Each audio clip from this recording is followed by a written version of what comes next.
시험을 참는 자는 복이 있나니 이는 시련을 견디어낸 자가 주께서 자기를 사랑하는 자들에게 약속하신 생명의 면류관을 얻을 것이기 때문이라. 사람이 시험을 받을 때에 내가 하나님께 시험을 받는다 하지 말지니 하나님은 악에게 시험을 받지도 아니하시고 친히 아무도 시험하지 아니하시느니라. 오직 각 사람이 시험을 받는 것은 자기 욕심에 끌려 미혹됨이니 욕심이 잉태한즉 죄를 낳고 죄가 장성한즉 사망을 낳느니라. 내 사랑하는 형제들아, 속지 말라. 온갖 좋은 은사와 온전한 선물이 다 위로부터 빛들의 아버지께로부터 내려오나니 그는 변함도 없으시고 회전하는 그림자도 없으시니라. 그가 그 피조물 중에 우리로 한 첫 열매가 되게 하시려고 자기의 뜻을 따라 진리의 말씀으로 우리를 낳으셨느니라. 아멘. 각 지역으로 흩어진 디아스포라 유대인들은 그리스도의 복음을 듣고 각자의 자리에서 믿음을 가꾸었습니다. 하지만 곧 문제가 발생했습니다. 그들의 믿음이 현실의 참혹한 벽 앞에서 무릎을 꿇었고 뿔뿔이 흩어진 것입니다. 야고보는 성도들에게 질문합니다. 믿음이 무엇입니까? 왜 야고보가 믿음에 대해 치열하게 고민한 것일까요? 아마도 그는 예수님과 함께 형제로 자라났기 때문일 것입니다. 어느 날 형이었던 이가 하나님의 아들이라는 선언을 도무지 믿을 수 없었습니다. 당연하지 않겠습니까? 나의 형, 넘어지면 피가 나고 허기져서 밥을 허겁지겁 먹고 채취와 온기를 가진 형이 하나님의 아들이라니 말입니다. 근데 야고보는 부활하신 예수님 메시아를 만나 그리스도인이 되었습니다. 근데 야고보는 부활하신 예수인 그 믿음의 대상이 눈앞에 있어도 믿을 수 없고 따를 수 없었던 자신을 한탄하며 믿음에 대해 더욱 치열하게 고민했을 것입니다. 그러므로 야고보에게 믿음은 관념일 수 없었습니다. 추상적이고 사변적인 어떤 사상이 아니었습니다. 믿음은 분명 실체였습니다. 야고보는 오늘 본문을 통해 믿음을 구체적인 단어, 즉 시험을 통해 설명하고 있습니다. 그리스도인에 대한 박해가 이어질 때 예루살렘 교회의 기둥과 같은 야고보는 직격탄을 맞았습니다. 예수님의 동생이므로 다른 사람들보다 더 모진 박해를 받았을 것입니다. 그럼에도 그의 믿음은 옅어지거나 희미해지지 않았습니다. 오히려 굳건해졌습니다. 오늘 보면 12절 보시면요. 시험을 참는 자는 복이 있나니 이는 시련을 견디어낸 자가 주께서 자기를 사랑하는 자들에게 약속하신 생명의 면류관을 얻을 것이기 때문이라. 시험을 참고 시련을 견디는 것은 믿음의 구체적인 행위였습니다. 성도가 시련과 시험을 견딜 수 있는 유일한 뿌리는 그리스도를 향한 믿음이 있기 때문입니다. 그분을 신뢰하기에, 그분의 짧지 않는 손을 믿기에 현실의 압박과 모진 풍파를 이겨나가는 것입니다.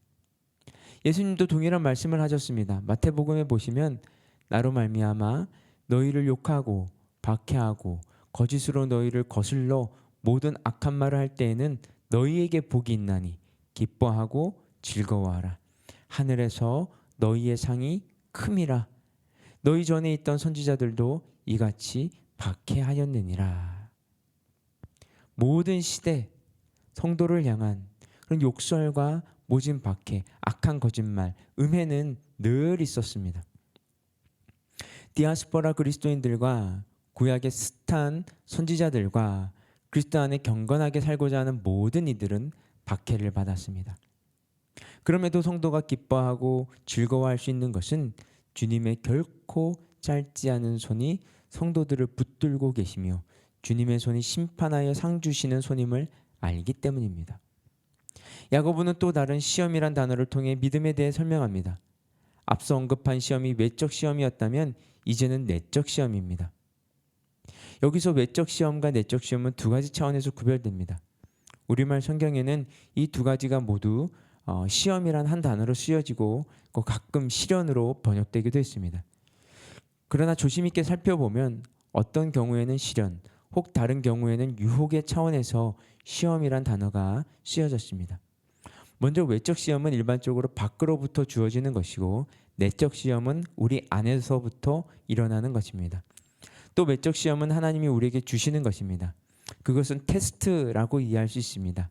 이 외적 시험의 궁극적인 목적은 교육적인 것입니다. 우리에게 삶의 중요한 교훈을 주시려고 하는 하나님의 의도가 이 외적 시험의 배후에 숨어 있는 것입니다. 그러나 내적 시험의 주체는 하나님이 아닙니다. 하나님은 우리를 시험하시지 않습니다. 내적 시험의 주체는 바로 우리의 본성입니다. 이것은 우리 안에서 일어나는 것입니다.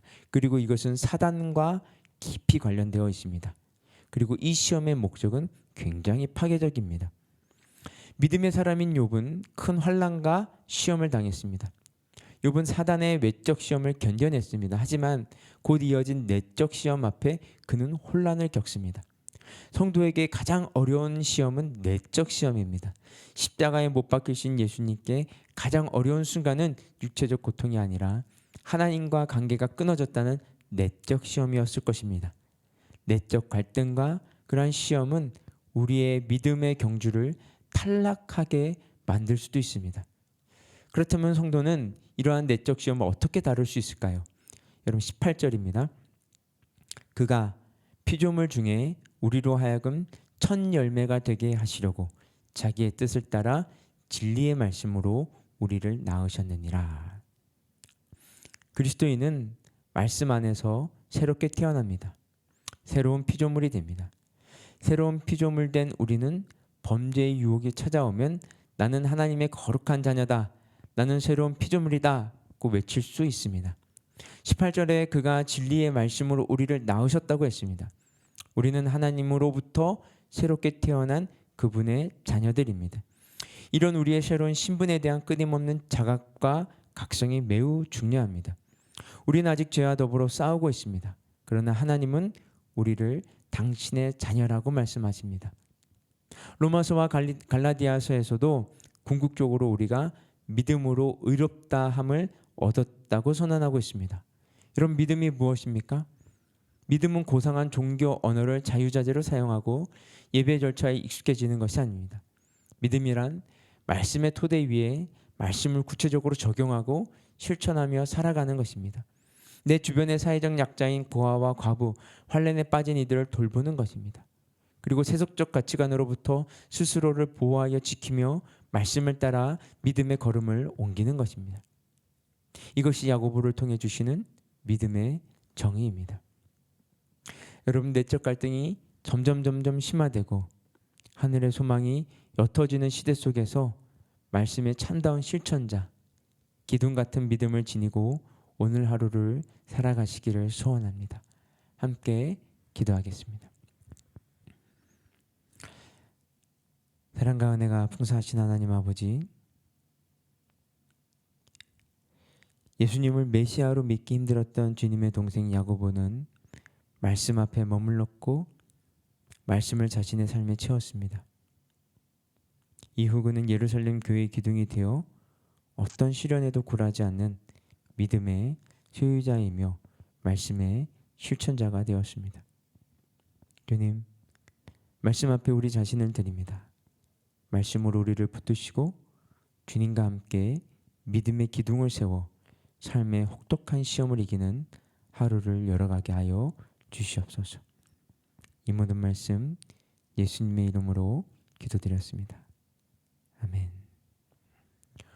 우리 계속해서 개인 기도 제목 가지고 기도하며 나아가도록 하겠습니다.